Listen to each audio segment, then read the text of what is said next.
Hi, it's Bill Conklin again with tips for a happier life. Now, we're sharing with you over the course of several weeks what makes us happier in life, and not just happier for the moment, but happier over the long term. Happiness as a sense of well-being versus just that pleasurable, fleeting, victorious, woohoo kind of feeling. Although that's very important. Pleasure is very important in life. I want to talk to you today about happiness and the brain. Now, there's a concept that's come up over the last 2 decades. It's called neuroplasticity.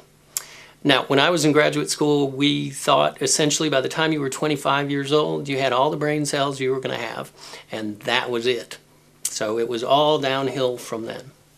But I'm happy to say that we were wrong. We were absolutely wrong. The brain continues to grow and continues to make connections over a lifetime. Now, the concept I'm referring to is called neuroplasticity. Now, basically what that means is that our brain changes and grows and makes different connections over time. Now, the concept of neuroplasticity has revolutionized stroke care. So wherein in the old days, 20 or 30 years ago, if a person had a stroke on the left side of their brain and had some paralysis on the right side of their body, that was all she wrote.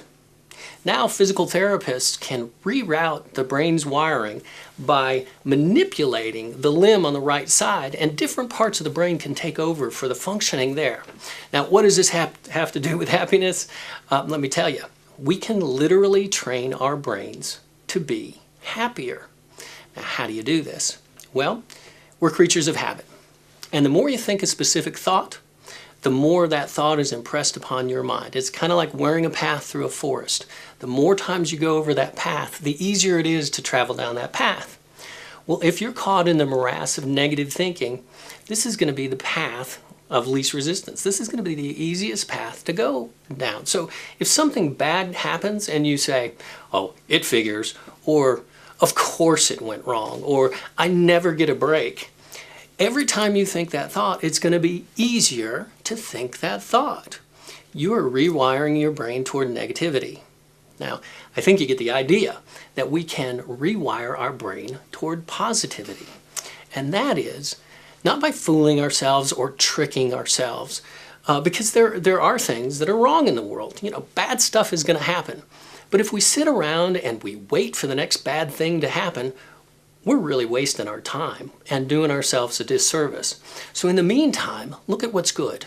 Not pretending, but look at what's really good in your life. Are you able-bodied? If not, do you have family that loves you? If not, then, do you like funny movies? Do you love your pet? Do you have a talent or a skill that works for you? If you focus on these positive things and focus on what you can do versus what you can't do, then you're going to live a happier life. So, your assignment for this week, if you will, is to focus on the positive in your life. Be resolute, even in the worst situations, to look for the positive in your life and claim it